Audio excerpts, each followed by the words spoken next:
Olá, eu sou João Paulo Miranda, sou aluno do primeiro ano de Educação Física, período noturno. Hoje eu tô aqui para falar um pouco sobre o sistema tegumentar.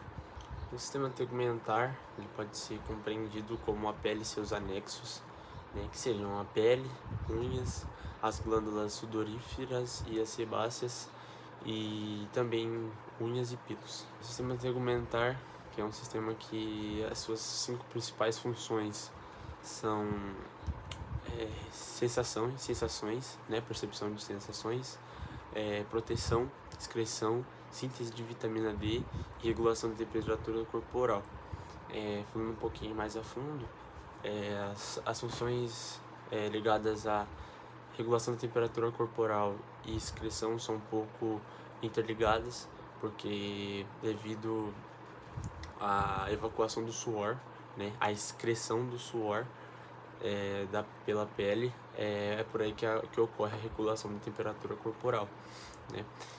Falando um pouco sobre a síntese da vitamina D, né, que é um tipo de vitamina importante para o nosso corpo, importante inclusive para a própria pele, ela ocorre devido a estímulos vindos da luz solar. Então, a partir dos estímulos recebidos e sentidos pelos receptores que temos dentro da nossa camada da pele, é por aí que é produzido a vitamina D do nosso corpo, uma parte dela. E a função de proteção é porque, devido à grande exposição à radiação da luz solar, né, os raios ultravioletas, é uma camada que nos protege de complicações na pele, complicações no nosso organismo, né, que possam estar vindo da radiação do sol. Nos protege de substâncias químicas que podem ser prejudiciais à saúde e também a agentes infecciosos que possam estar no ar, onde estamos presentes. Falando um pouco sobre a estrutura da pele, a pele é formada por 3 camadas principais, né, que seriam a epiderme, a derme e a hipoderme. A epiderme sendo a camada mais superficial, a derme sendo a camada entre a epiderme e a hipoderme a camada mais interna das 3. Falando um pouco mais sobre a epiderme ela é a camada mais externa da pele, das 3, né, das 3 principais, é a mais externa. Ela tem como funções principais a proteção contra os raios ultravioletas, né, a radiação ultravioleta, e também a síntese, né, a produção de melanina, que é o que é responsável por dar cor à nossa pele, né, a tonalidade da nossa pele. A epiderme ela é dividida em 5 partes, né, em 5 camadas, que é o extrato basal, que é composto por células basais. Ela é a camada mais profunda da epiderme e ela é composta por células basais, que são células tronco, responsáveis pela renovação da epiderme. A segunda camada é a camada do extrato espinhoso, e tem esse nome porque as suas células elas possuem prolongamentos que se parecem com espinhos, né? E o nome se dá a partir disso, e é uma camada bem unida, né? Então ela confere bastante resistência à epiderme. Após o extrato espinhoso tem o extrato granuloso, que é onde as células dessa camada elas passam por uma transformação em queratina, que ajuda na proteção contra a desidratação. E após essa camada do extrato granuloso tem o extrato lúcido, né, uma camada onde as células são achatadas e translúcidas, e ela está presente na pele espessa, uma pele mais rígida, uma pele mais espessa, que, por exemplo, a palma da mão e a planta dos pés. E por fim, a última camada é o extrato córneo, é a camada de maior espessura da epiderme. É uma camada que contém muitas células mortas e queratina, e elas o curioso, né, dessa camada é que ela descama continuamente, e ao descamar as células das camadas anteriores elas vão fazendo essa substituição, então ela é renovada por células de camadas anteriores. Falando um pouco mais sobre a epiderme é a camada intermediária das três e ela tem como formação ela é um tecido conjuntivo e é um tecido muito vascularizado e rico em vasos sanguíneos, nervos, e as principais funções dela é dar elasticidade e resistência à pele e também nutrir os epitélios estratificados, né, que formam a camada da pele, né, a epiderme. E a derme pode ser dividida em duas camadas também, duas partes, que é a camada papilar, que é uma camada, a camada mais superficial da derme, que ela é caracterizada, ela tem por característica algumas projeções no formato de dedos, que aumenta a área de contato entre as duas camadas. E isso fornece uma maior união entre elas. E a segunda camada é a camada reticular. Ela é a camada mais profunda e mais espessa da derme. Ela é uma camada que confere mais resistência e mais tração à derme por ser composta por fibras organizadas. Então essas fibras organizadas elas conferem maior resistência à tração, fortalecendo a união da camada. Falando um pouco mais sobre a hipoderme, que seria a camada mais profunda das três, ela é uma camada constituída por tecido adiposo e ela funciona como um isolante térmico e também como reserva de energia. Falando um pouco sobre os anexos da pele, né? Só lembrando, são pelos, unhas e as glândulas. Os pelos são modificações da pele, né? São estruturas filamentosas que são constituídas por queratina. Eles têm por funções proteger a pele, a camada da pele, e também atuar como isolantes térmicos, né? Anatomicamente falando, sobre um pouco sobre eles, né? Eles são compostos por uma raiz que fica mais interna, né, dentro da pele, e depois uma haste que já ela se estende a parte de fora da nossa pele. As unhas são também são modificações da pele, né? Só que elas são compostas por queratina dura, uma queratina mais firme.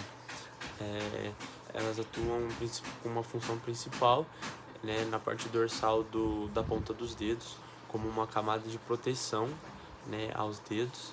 E anatomicamente falando, a unha é composta por uma raiz, né, presa à camada da pele, e também pelo corpo da unha, que é também onde está localizada a matriz da unha, né, dentro do corpo da unha.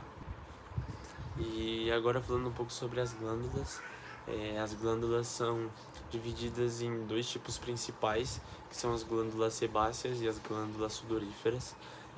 As glândulas sebáceas são responsáveis pela produção de sebo, né, um líquido oleoso que lubrifica e auxilia na lubrificação da pele, dos pelos e no controle do ressecamento da pele, né? Então é o responsável por não deixar a pele ressecada, né? Falando um pouco sobre as glândulas, elas se dividem em dois tipos principais, que são as glândulas sudoríferas e as glândulas sebáceas.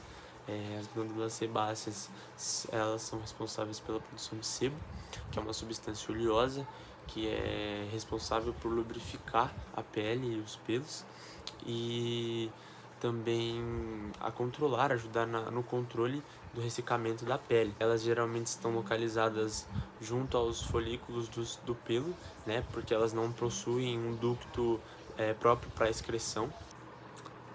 As glândulas sudoríferas, elas são responsáveis pela produção do suor, né, como o próprio nome sugere. A sua principal função é a regulação da temperatura corporal, né, a termorregulação, que seria por meio da evacuação do suor, né? Então, ela é responsável pela produção do suor e, consecutivamente, ela auxilia na termorregulação a partir do momento que o suor é evacuado. né, excretado.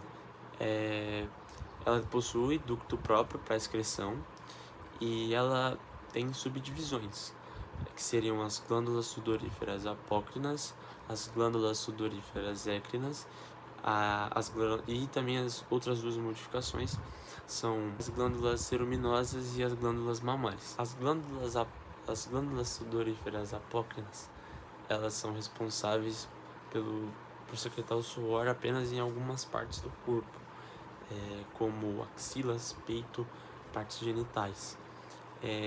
Elas são e virilhas. Virilha entra em parte genital. Elas são responsáveis por secretar esse tipo de suor, que é um suor um pouco mais oleoso, um pouco mais espesso, e também um suor que pode obter um cheiro um pouco mais desagradável, um odor um pouco mais desagradável. Já as glândulas sudoríferas écrinas, elas são responsáveis pela maior parte de produção do suor, porque ao contrário das glândulas apócrinas, elas estão presentes em mais partes do corpo, né? As glândulas apócrinas estão presentes apenas em algumas regiões, elas já estão presentes nas demais. E elas são o tipo de suor um pouco mais superficial à pele, então é um suor mais direto à superfície da pele. E o exemplo desse suor superficial é o suor que a gente observa na palma das mãos, na planta dos pés. E as outras duas glândulas são as glândulas ceruminosas e as glândulas mamárias. As glândulas ceruminosas, elas são as responsáveis pela produção do cerume, que é a cera do ouvido, né? Que é responsável pela proteção do próprio ouvido, né? Impedindo com que adentre mosquitos, né? Insetos no geral, e alguns agentes infecciosos. E as glândulas mamárias, elas são responsáveis pela produção do leite materno. Algumas doenças que podem ocorrer no sistema tegumentar